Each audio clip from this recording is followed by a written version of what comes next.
بات ایسی ہے جس کو شب برات کہتے ہیں. میں اس کے متعلق خلاصے کے طور پہ آپ کی خدمت میں چند باتیں عرض کیے دیتا ہوں. شب برات پر دو قسم کی غلطیاں ہوتی ہیں. نمبر ایک، یا تو اس رات کو لوگ انکار کر دیتے ہیں کہ بالکل ثابت نہیں ہے، کچھ بھی نہیں ہے، جھوٹ ہے، پلال ہے، غلط ہے، کذب ہے، بہتان ہے، کوئی عبادت نہیں ہے. یہ بھی غلط نظریہ ہے. یا کچھ لوگ اس رات اتنی عبادت کے اہتمام اور نظریہ بتاتے ہیں کہ لوگ فرض واجب سمجھ لیتے ہیں. یہ نظریہ بھی شریعت کی نظر میں غلط ہے. نہ اس پر اتنا زور ہے، نہ اس پر اتنا ترک ہے. فجعل بین ذالک سبیلا، درمیانی راستہ ہے، مستحب کے درجے میں. کریں ثواب ہے، نہ کریں تو گناہ نہیں ہے، لیکن انکار نہ کریں. رسول اکرم صلی اللہ علیہ وسلم کی روایت حضرت عائشہ حضرت علی کے واسطے سے ابن ماجہ میں مروی ہے. فرمایا سوموا نہارہا وقوموا لیلہا. اللہ کے رسول صلی اللہ علیہ وسلم نے اس کے دن کے روزے اور اس کے رات کی عبادت کا فرمایا. استحبابی عمل اس پر موجود ہے. عبادت ہے لیکن انفرادی ہے، اجتماعی نہیں ہے، اس کے لیے تداعی نہیں ہے، اس کے لیے اعلانات نہیں ہے، اس کے لیے اہتمام میں لوگوں کو جمع کر کے چراغاں اور حلوے کی دیگیں اور ادھر ادھر کے معاملات، یہ نہیں ہے. اس سے بچنا چاہیے. اور اس رات لوگ ایک عجیب کام کرتے، بھئی صلاۃ الفیہ پڑھو. ایک بندے سے میں نے پوچھا بھئی صلاۃ الفیہ کون سی نماز ہے؟ ہم نے تو آج تک نہ پڑھی، نہ سنی، نہ دیکھی، نہ کسی جگہ کوئی صلاۃ الفیہ کا ذکر. صلاۃ الفیہ کا لفظی ترجمہ صلاۃ کہتے ہیں نماز کو، الفیہ کہتے ہیں 1000 کو. 1000 عبادت والی کون سی نماز ہے؟ یہ اپنے پیٹ سے لوگوں نے نکالی ہوئی ہے. کوئی صلاۃ الفیہ کا شریعت میں ثبوت ہی نہیں ہے. تو میں نے کہا یا تو کوئی انکار میں بڑھ جاتا ہے یا کوئی اقرار میں آگے چلا جاتا ہے. تو یہ دونوں راستے افراط اور تفریط کے ہیں. اس سے بچنا چاہیے. ہم اتنی بات مانیں جو شریعت میں ثابت ہے. غیر ثابت شدہ بات کو دین نہ کہیں اور ثابت شدہ بات کا انکار نہ کریں. جو غیر ثابت شدہ بات کو دین کہتا ہے اسے کہتے ہیں بدعات والا، اور جو ثابت شدہ مسئلے کا انکار کرتا ہے اسے کہتے ہیں الہاد والا. ہم دیوبند والے نہ بدعات والے ہیں، نہ ہم دیوبند والے الہاد والے ہیں، بلکہ ہم صحیح راستہ اہل سنت والجماعت والے ہیں. ہم صحیح راستہ سمجھاتے ہیں، ہم برابر کا راستہ سمجھاتے ہیں، درمیانہ راستہ جو حدیث پاک اور قرآن کے مطابق ہے وہ سمجھاتے ہیں. نہ ہم غلو والے ہیں نہ افراط و تفریط والے. ہمارے یہاں کمی بیشی کا مسئلہ نہیں ہے. تو عبادت ہے لیکن استحباب، مستحب. اس رات اللہ کے رسول قبرستان گئے تھے، ہم مانتے ہیں جی گئے تھے، لیکن ہر سال جانے کی ترتیب نہیں ہے. حضور پاک زندگی میں ایک بار تشریف لے گئے تو آپ بھی زندگی میں ایک بار چلے جائیں، آپ کو کس نے منع کیا؟ لیکن آپ ہر سال مجمع لگا کے قبرستان پہ جانا یہ نہیں ہے، یہ ترتیب نہیں ہے. کبھی کبھار آپ بھی جائیں، لیکن اس کو لوگوں کو اکٹھا کر کے اس رات عبادتیں اور صلاۃ التسبیح کی بعد جماعت نمازیں یوں نہیں ہے. آپ پوری رات ذکر کریں، آپ کی مرضی، آدھی کریں آپ کی مرضی، تلاوت کریں آپ کی مرضی، نوافل پڑھیں آپ کی مرضی، صلاۃ التسبیح پڑھیں آپ کی مرضی، صلاۃ الاستغفار پڑھیں آپ کی مرضی، صلاۃ التوبہ پڑھیں آپ کی مرضی، صلاۃ الحاجت پڑھیں آپ کی مرضی، ویسے نفل پڑھیں آپ کی مرضی. کوئی واجب فرض نہیں ہے کہ یہ کرو یہ نہ کرو. مرضی کی عبادت ہے، آپ کرنی. ہاں، رات کا کچھ حصہ عبادت کے لیے رکھنا چاہیے. رات کے کچھ حصے میں اللہ کے رسول نے جو عبادت فرمائی تو ہمیں بھی کرنی چاہیے. ہمیں اس پر تھوڑا سا فکر بھی کرنا چاہیے کہ 15 شعبان المعظم کا ایک حدیث پاک میں درجہ فرمایا گیا. کئی معاملات اس کے ساتھ مشترکہ طور پہ وابستہ ہیں، اس کی تفصیل علیحدہ، لیکن میں آپ کو سرسری اور بطور خلاصہ اور سمری سمجھا رہا ہوں. تو یہ رمضان المبارک کی درمیانی رات ہے. کب شروع ہوتی ہے؟ یہ شروع ہوتی ہے اس وقت جب 15 کا دن کل شروع ہوگا اس سے ایک رات پہلے، یعنی 14 بعد نماز مغرب شروع ہوگی، اور 15 کی صبح طلوع صبح تک، جب صبح آپ کی نماز کی پہلی اذان آئے اس وقت تک، یہ تہجد کے وقت تک یہ رات رہتی ہے. اس رات میں بندے کو عبادت کرنی چاہیے. کچھ لوگ اس میں اپنی طرف سے باتیں بڑھاتے ہیں، کہتے ہیں ہر چیز سجدہ کرتی ہے. تو میں نے کہا جی اللہ کو تو وَإِن مِّن شَيْءٍ إِلَّا يُسَبِّحُ بِحَمْدِهِ، ہر چیز اللہ کی تسبیح کرتی ہے، اس میں تو کوئی نہیں مسئلہ. کہتے نہیں، درخت سجدہ کرتا ہے، پتہ نہیں جڑی بوٹیاں سجدہ کرتی ہیں، عمارتیں سجدہ کرتی ہیں، گائے بکری بھینس سجدہ کرتی ہے. تو میں نے کہا بھائی ہر بندے کا سجدہ، ہر چیز کا سجدہ اپنی ترتیب کے مطابق ہے. ہمارے لیے سر جھکانا ہے، ان کی تسبیح سجدہ ہے. نہیں. ایک بندے نے ایک عجیب بات سنائی، کہا ایک آدمی رات کو اٹھا، شب برات واقع ہو چکی تھی، درخت سجدہ کر چکا تھا. جب درخت سجدہ کیے ہوئے تھا تو اس نے دیکھا اس کا جو وہ کٹا تھا نا، کٹا، وہ بھینس کا بیٹا، وہ جو کیا کہتے ہیں اسے، کٹا ہی کہتے ہیں نا جی، ہاں کٹا ہی کہ وہ کٹا بھاگ رہا تھا، ادھر ادھر رو رہا تھا. تو اس نے جو دیکھا وہ قلعہ تو نکل گیا تھا اس کی رسی، تو اس نے اس کی رسی پکڑ کے وہ جو درخت گرا ہوا تھا اس کے ساتھ باندھ دیا، سو گیا۔ صبح اٹھا تو درخت کا تو سجدہ ختم ہو گیا تھا، اس نے جب اپنے سجدے سے سر اٹھایا وہ کٹا اوپر لڑکا ہوا اور وہ پھانسی آ گئی تھی اور وہ مرا ہوا ٹھہرا تھا۔ میں نے کہا خدا کا نام مارو، یہ جھوٹ عوام میں مت پھیلاؤ، نہ ہم نے آج تک کہیں پڑھا ہے نہ دیکھا ہے، دنیا کی کسی اسلامی کتاب میں اس کا ذکر نہیں ہے۔ کٹا مویا ہوا کھڑو تھا سبحان اللہ، چنگا درخت سجدہ کیتے، کیا جھوٹ پلال آپ نے دنیا میں پھیلا دیا۔ اس باتوں کی کوئی حقیقت نہیں ہے، یہ ایسے لوگوں کے اندر بنائی ہوئی باتیں ہیں، گھڑانتو باتیں، اڑتی چڑیا کی رپورٹیں، مبتونی اور بطنی باتیں، اپنے پیٹ سے نکالے ہوئے مسئلے، ان مسئلوں کا کوئی شریعت میں وجود نہیں ہے۔ تو بات وہ مانیں جس کا شریعت میں کوئی ثبوت ہو یار، ہم کوئی بے دلیلیں نہیں ہیں، ہم با دلیل بات ماننے والے ہیں اور ثبوت کے ساتھ ماننے والے ہیں اور اپنے اکابر پر اعتماد کر کے ماننے والے ہیں۔ تو ایسے غلط باتیں اس میں شروع ہوتی ہیں تو اس سے بچ جائیں، اور اس رات کسی قسم کی کوئی عبادت کا طریقہ متعین نہیں ہے، جو کرنا چاہے آپ کر سکتے ہیں۔ اگلے دن کا روزہ ہے، آپ روزہ رکھ سکتے ہیں، روزے میں کون سا مسئلہ ہے، بالکل رکھنا چاہیے۔ شعبان المعظم کا روزہ ہے، آپ روزہ ضرور رکھیں۔ اور جب شب برات شروع ہوتی ہے، اس میں ہمارے اکابرین کی ترتیب ہے، سورۃ یاسین ملتی ہے، چھوٹی سی آپ سورۃ یاسین ایک وہ لے لیں، یا سورۃ یاسین یہاں سے پڑھ لیں قرآن کریم سے اٹھا کر۔ آپ مغرب کی نماز کے بعد بیٹھے، عشاء سے پہلے 3 بار سورۃ یاسین پڑھ لیں۔ ہر بار پڑھنے کے بعد دعا ہے شب برات کی، یہ آپ کو بھائی رئیس دے دیں گے، اس پر ہم نے دعا اس دن بھی اپلوڈ کروا لی ہے، پوری ایک رکوع کی دعا ہے، اس کو آپ اپنے سامنے رکھیں اور اس کو پڑھ لیں ایک دفعہ یاسین کے بعد، پھر یاسین، پھر دعا، پھر یاسین، پھر دعا، یہ 3 بار پڑھ لیں۔ اللہ رب العزت پوری زندگی نہ کسی کا محتاج بناتا ہے، نہ اللہ پاک پوری زندگی اعضاء کو بے سلامتی عطا فرماتا ہے، اور اللہ پاک اس پر مغفرت بھی فرماتے ہیں۔ ہمارے اکابر کی ترتیب ہے، یوں نہیں کہہ رہا کہ کوئی نہیں کرے گا تو گناہ گار ہوگا، قرآن حدیث کے حکم کی بات نہیں، اپنے اکابر کا معمول بتا رہا ہوں، تو آپ یہ بھی کر سکتے ہیں۔ اس رات کچھ بندے وہ ہیں جن کی مغفرت ہو جاتی ہے، اللہ سے ہاتھ اٹھاتے ہیں اور ان کو سب کچھ مل جاتا ہے، اور کچھ بد نصیب وہ ہیں جن کی مغفرت نہیں بھی ہوتی۔ وہ کون ہیں؟ احادیث پاک میں ان کے نام گنوا دیے گئے ہیں، میں آپ کی خدمت میں تفصیل پہ اس پہ بات کرتا ہوں۔ نمبر 1، وہ آدمی جو کسی کا قاتل ہو، ناحق قاتل ہو۔ ایک وہ جس کا شریعت نے قتل کرنے کا حکم کیا ہے، میدان جنگ میں فوجی ہے، اس نے دشمن کے بندے کو گولی مار دی اور مر گیا، یہ نہیں کہہ رہا۔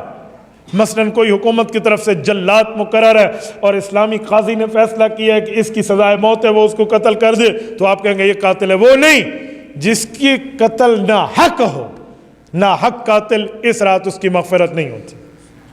جب اس رات نہیں ہوتی تو باقی راتوں میں کیا ہوگی؟ تو اس کو چاہیے یہ خون بہا کی ترتیب بنا کر اس کے اقربا سے جا کے اپنے اس قتل کو معاف کروائے، یا اپنی گردن کو، خون کا بدلہ خون ہے اور اللہ کا قانون ہے، اپنی گردن پیش کرے۔ یوں نہیں ہو سکتا۔ قاتل گیا۔ نمبر 2، زانی گیا۔ زانی کسے کہتے ہیں؟ جو اپنی سیکچول پاور، قوت شہوانی کو ناحق راستے پر استعمال کرے، حق راستے پہ نہیں، ایسے بندے کی اس رات کوئی مغفرت نہیں ہوتی۔ زانی آدمی سے اللہ پاک محفوظ رکھے۔ عادی شرابی، جو شراب پینے والا ہو، قلیل اور کثیر شراب حرام ہے، یاد رکھیں۔ یہ نہیں ہے کہ شراب کے 2 گھونٹوں سے تو نشہ نہیں آیا لہذا شراب جائز ہے، جی نہیں، کل مسکر حرام، اس کا قلیل کثیر حرام ہے، 1 گھونٹ پینا بھی غلط ہے، پی لیا تو معافی مانگ لیں۔ عادی شرابی ہے، اس کی اس رات مغفرت نہیں ہوگی، معافی مانگ لے اس سے پہلے۔ لوگ شراب کو پتہ نہیں مذاق سمجھتے ہیں، جام لگے ہوئے ہیں اور دوستوں میں بیٹھ کے اگلا پی لیتے ہیں۔ میں نے پچھلے سال اب میں نام نہیں لیتا، ٹانک سے باہر ایک ضلع کی بات ہے، وہاں میں ایک جگہ گفتگو کر رہا تھا، تو میرے بیان کے بعد ایک بندہ مجھے ملا اور مجھے کہنے لگا مولوی صاحب سچی مچی تے شراب حرام ہے، شراب حرام ہے، واقعی سچی میں حرام ہے؟ میں حیران ہوا اس کی بات۔ انہوں نے کہا میں نے تو سمجھا ایسے مولوی ڈراتے ہیں کہ شراب حرام ہے، حرام ہے، خود انہوں نے کبھی پی نہیں ہے، ان کو کیا پتہ شراب کا کیا مزہ ہے۔ میں نے کہا چل لے، اور خدا کے بندے حقیقت میں اللہ فرما رہے ہیں انما الخمر والمیسر والانصاب والازلام رجس من عمل الشیطان فاجتنبوہ، فرمایا شراب حرام ہے، یہ شیطان کا عمل ہے، جوا حرام ہے، یہ شیطان کا عمل ہے۔ اور وہ جو استسقام بالازلام میں یہ مشرکین ایک اپنے دور کا فال نکالتے تھے وہ منع ہے، تو رب نے تمہیں اچھا قرآن لکھا بھی ہے؟ میں نے کہا جی ہاں قرآن میں لکھا ہوا ہے۔ یعنی اتنی حیرانگی کی بات ہے کہ لوگ شراب کو کچھ نہیں سمجھتے اور شراب کے جام لگاتے رہتے ہیں۔ شراب سے معافی لینی چاہیے، توبہ کرنی چاہیے۔ رسول اللہ صلی اللہ علیہ وسلم نے اسے ام الخبائث فرمایا ہے، یہ بےایمانوں کی بنیاد ہے، یہ بےایمان کاموں کی بنیاد ہے۔ اس شراب سے بچنا چاہیے۔ عادی شرابی کی مغفرت نہیں ہوتی اور متکبر کی مغفرت نہیں ہوتی۔ متکبر کون؟ اس کو بھی ذرا سمجھیں کہ تکبر کسے کہتے ہیں۔ تکبر کا معنی ہے خود کو بڑا اور دوسرے کو حقیر سمجھو۔ یہ تکبر نہیں ہے کہ آپ اچھا سوٹ پہنیں، اچھی جوتی پہنیں، خوشبو لگا کر بیٹھیں اور بن سنور کے خوبصورتی کے ساتھ بیٹھیں تو یہ تکبر ہے۔ یہ تکبر نہیں ہے۔ تکبر کا اچھے پہننے، اچھے پانے، اچھے کھانے سے، اچھے پینے سے تعلق نہیں ہے۔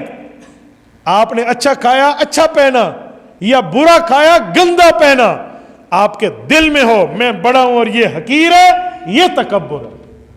تکبر میں یہ نہیں ہے کوئی بندہ نیا سوٹ پہن کے بیٹھے، اچھی طرح کپڑے پہن کے بیٹھے، اگلا کہے تو تکبر کرا، بابا یہ تکبر نہیں ہے۔ تکبر دلی کیفیت کا نام ہے کہ میں اعلیٰ اور یہ ادنا، میں اچھا اور یہ حقیر۔ تکبر عزازیل راخوار کرد، بزندان لعنت گرفتار کرد۔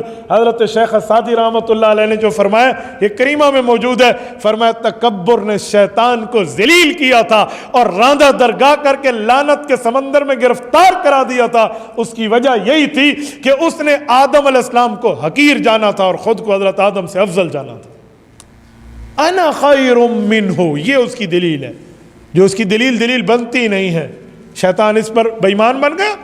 تو تکبر کا اچھی پگڑی، اچھے پہننے، اچھے کپڑے، اچھی جوتی، اچھی موبائل، اچھی گاڑی سے تعلق نہیں ہے، دل کی کیفیت سے تعلق ہے۔ اگر میرے دل میں ہے میں اعلیٰ اور یہ ادنا، یہ تو حقیر، کچھ بھی نہیں، اس کی کوئی ویلیو ہے، یوں میں سمجھوں اور خود کو اچھا سمجھوں، میرے جسم پہ اچھے کپڑے ہوں یا برے کپڑے ہوں یا گندے کپڑے ہوں یا نہ ہوں، میں پھر بھی متکبر ہوں، پھر یہ تکبر ہے۔ تو اس رات متکبرین کی مغفرت نہیں ہوتی۔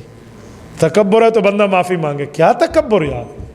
الکبریاء ردائی، رب العزت فرماتے ہیں یہ بڑائی تو میری چادر ہے، یہ تو رب العزت کی ہے، اور اللہ کو بڑائی سجتی ہے۔ انسان کی کیا اوقات ہے یار، کیا اوقات ہے انسان کی، ہماری کیا طاقتیں؟ آپ کھڑے ہو جائیں، ایک پاؤں اٹھائیں اور ایک پاؤں یہاں رہے اور دوسرا پاؤں اٹھاؤ، کوئی اٹھا کے دکھائے۔ بیک وقت ہم اپنے دونوں پاؤں نہیں اٹھا سکتے اور پتہ نہیں ایران توران کی ادھر ادھر کی بات کرنے میں شیطان ہمیں متکبر بنا جاتا ہے۔ جی نہیں، اس تکبر سے محفوظ رہیے۔ من تکبر وضعہ اللہ، حضور علیہ السلام کی حدیث کا مفہوم ہے جس نے تکبر کیا اللہ اسے زمین پہ پٹخ دے گا۔